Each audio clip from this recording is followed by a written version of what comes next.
1963 August 8 രാത്രിയുടെ ഇരുണ്ട മറവിൽ ബ്രിട്ടീഷ് ഗവൺമെന്റിന്റെ റോയൽ മെയിലിന്റെ ഒരു ട്രെയിൻ ഗ്ലാസ്കോ മുതൽ ലണ്ടൻ വരെ പോയിക്കൊണ്ടിരിക്കുന്നു. അതിന്റെ ഒരു ബോഗിയിൽ ഉണ്ടായിരുന്നത് പണം നിറച്ച ബാഗുകളാണ്. ഇന്നത്തെ മൂല്യമനുസരിച്ച് 67 മില്യൺ പൗണ്ട് അഥവാ 800 കോടി രൂപ. ഇന്ന് നിങ്ങൾ കാണാൻ പോകുന്നത് ബ്രിട്ടനെ നടുക്കിയ രാത്രിയുടെ ഇരുണ്ട മറവിൽ നടന്ന ട്രെയിൻ കൊള്ളയുടെ കഥയാണ്.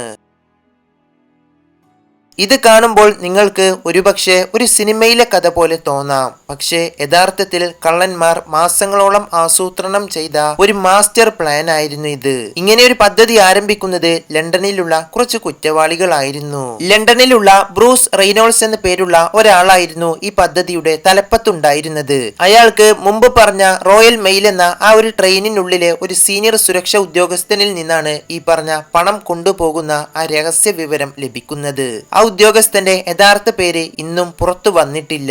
അയാൾ നൽകിയ വിവരം ഇതായിരുന്നു: ഗ്ലാസ്കോ മുതൽ ലണ്ടൻ വരെ പോകുന്ന ഒരു ട്രെയിനിനുള്ളിൽ ഹൈ വാല്യൂ പാക്കേജസ് എന്ന ഒരു പ്രത്യേക ബോഗി ഉണ്ടായിരുന്നു. അതിൽ കൊണ്ടുപോകുന്നത് സാധാരണ വലിയ തുക പണമാണ്. ഒരു പ്രത്യേക ദിവസത്തിൽ അസാധാരണമായ വലിയ തുക പണം പോകാനിരിക്കുകയാണെന്ന് അയാള് ബ്രൂസ് റെയ്നോൾഡ്സിന് വിവരം നൽകുകയാണ്. പക്ഷെ നമ്മുടെ ബ്രൂസ് റെയ്നോൾഡ്സിനും സംഘത്തിനും ട്രെയിൻ കവർച്ചയിൽ അത്ര പരിചയമില്ലായിരുന്നു. അതിനാൽ അവർ സൗത്ത് കോസ്റ്റ് റൈഡേഴ്സ് എന്ന ഒരു പ്രശസ്ത സംഘത്തെയും തങ്ങളുടെ കൂടെ ചേർക്കുകയാണ്. ഇങ്ങനെ 15ലധികം ആളുകൾ ചേർന്ന് മാസങ്ങളോളം ഒരു പ്ലാൻ തയ്യാറാക്കി. 1963 ഓഗസ്റ്റ് 7 വൈകുന്നേരം സമയം 6:50 ട്രെയിൻ ഗ്ലാസ്കോ സെൻട്രൽ സ്റ്റേഷനിൽ നിന്ന് പുറപ്പെട്ടു. പിറ്റേ ദിവസം രാവിലെ 4 മണിക്ക് യൂസ്റ്റൺ റെയിൽവേ സ്റ്റേഷനിൽ എത്തണമെന്ന പ്ലാനിലായിരുന്നു അവർ ആ സമയത്ത് അവിടെ നിന്നും പുറപ്പെട്ടത്. ട്രെയിനിൽ ആകെ 12 ബോഗികളാണ് ഉണ്ടായിരുന്നത്. 72 പോസ്റ്റൽ ജീവനക്കാർ യാത്രക്കിടെ കത്തുകളും പാർസലുകളും വെവ്വേറെ തിരിക്കുന്ന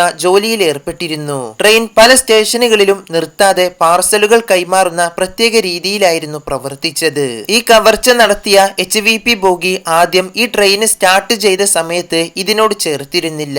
അത് പിന്നീട് മറ്റൊരു സ്റ്റേഷനിൽ ട്രെയിൻ എത്തിയപ്പോഴാണ് അവിടെ വെച്ചാണ് ഇതിന്റെ കൂടെ ചേർക്കുന്നത്. സാധാരണ ഇങ്ങനെ പണം കൊണ്ടുപോകുന്ന ബോഗികളിൽ സുരക്ഷാ അലാറങ്ങൾ ഘടിപ്പിക്കാറുണ്ട്. പക്ഷേ കവർച്ച നടന്ന ആ ദിവസം സുരക്ഷാ അലാറമുള്ള ബോഗികൾ സർവീസിൽ ഇല്ലായിരുന്നു. ഇതിനാൽ തന്നെ പഴയ സുരക്ഷാ സംവിധാനമില്ലാത്ത ഒരു റിസർവ് ബോഗിയാണ് ഇതിനായിട്ട് അവർ തിരഞ്ഞെടുത്തത്. ഈ പറഞ്ഞ വിവരങ്ങളും പുറത്തുള്ള കള്ളന്മാർക്ക് അകത്തുള്ള ഉദ്യോഗസ്ഥരിൽ നിന്ന് തന്നെ ലഭിക്കുകയാണ്. അതേസമയം സാധാരണയായി HVP ബോഗികളിൽ ഏകദേശം 3 ലക്ഷം പൗണ്ടുകൾ മാത്രമാണ് കൊണ്ടുപോകാറുള്ളത്. പക്ഷേ ആ ഒരു ദിവസം ബാങ്ക് ഹോളിഡേ കാരണം അന്ന് ഏകദേശം ആ ഒരു ട്രെയിനിന്റെ ബോഗിയിൽ ഉണ്ടായിരുന്നത് 3 മില്യൺ പൗണ്ട് ആയിരുന്നു. ഇത് കള്ളന്മാർക്ക് ലഭിച്ച ഏറ്റവും വലിയൊരു അവസരമായിരുന്നു. അങ്ങനെ രാത്രി 3 മണിയോടുകൂടി കള്ളന്മാർ ട്രെയിനിന് നൽകുന്ന സിഗ്നൽ സംവിധാനത്തിൽ ഇടപെട്ടു.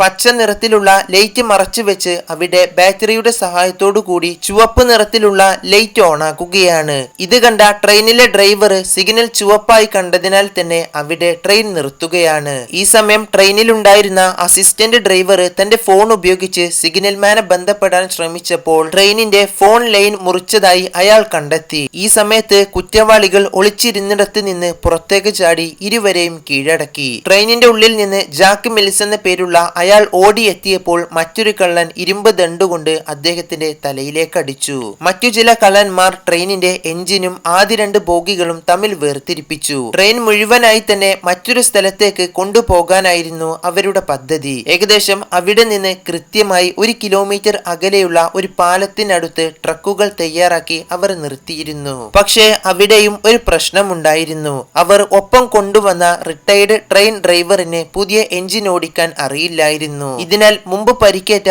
ജാക്ക് മിൽസിനെ ബലമായി ബോധം വരുത്തി ഭീഷണിപ്പെടുത്തിക്കൊണ്ട് ട്രെയിൻ ഓടിപ്പിക്കാൻ നിർബന്ധപ്പെടുത്തി. ഇങ്ങനെ കൃത്യമായി 1 കിലോമീറ്റർ സഞ്ചരിച്ച് പാലത്തിലെത്തിയ ശേഷം പണം കൊണ്ടുപോകുന്ന HVP ബോഗിയുടെ വാതിൽ തകർത്തു. അതിനകത്തുണ്ടായിരുന്ന കാവൽക്കാരായ ജീവനക്കാരെ കയർ ഉപയോഗിച്ച് കെട്ടിയിട്ട് പണം നിറച്ച 128 ചാക്കുകളിൽ 120 എണ്ണവും വെറും 15 മിനിറ്റിനുള്ളിൽ അവർ മുമ്പ് കൊണ്ടുവന്ന ആ ട്രക്കിലേക്ക് മാറ്റി. ഓരോ ചാക്കിലും 1 പൗണ്ട്, 5 പൗണ്ട്, 10 ഷില്ലിംഗ് നോട്ടുകളായിരുന്നു. മൊത്തമായി അതിന്റെ എല്ലാ ഭാരം ഏകദേശം 2000 കിലോ, അതായത് 2.5 ടൺ. ഇതോടുകൂടി അവർ പ്ലാൻ ചെയ്ത കവർച്ച വളരെ വിജയകരമായി പൂർത്തിയായി. പക്ഷേ ഒരു ചെറിയ പിഴവ് കാരണം അവരെ പിന്നീട് പോലീസ് പിടികൂടി. ഇത്രയും അധികം പണവുമായി ഇവർ നേരെ പോയത് ഇവരെല്ലാം ആദ്യകാലത്ത് ഒളിവിൽ കഴിഞ്ഞ കഴിഞ്ഞിരുന്ന ഒരു ഫാം ഹൗസിലേക്കാണ്.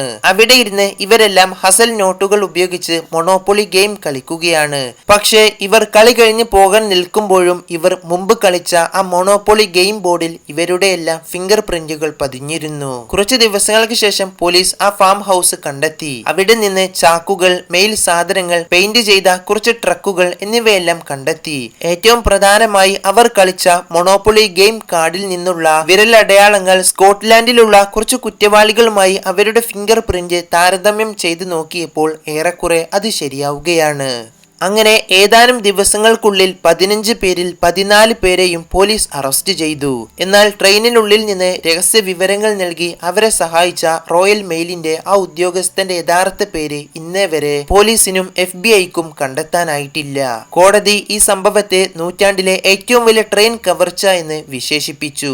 അവരുടെ ഗ്രൂപ്പിൽപ്പെട്ട ഭൂരിഭാഗം ആളുകൾക്കും ഏകദേശം 30 വർഷം വരെ തടവ് ശിക്ഷ ലഭിച്ചു. ഈ പറഞ്ഞ സംഭവത്തിന് ശേഷം കവർച്ച നടന്ന ആ പാലത്തെ ട്രെയിൻ റോബേഴ്സ് ബ്രിഡ്ജ് എന്ന പേരിൽ പിന്നീട് അറിയപ്പെട്ടു. മുമ്പ് പറഞ്ഞ ഡ്രൈവർ ജാക്ക് മിൽസിന് തലക്കേറ്റ ഗുരുതര പരിക്ക് കാരണം വീണ്ടും ജോലിയിൽ തിരികെ എത്താനായില്ല.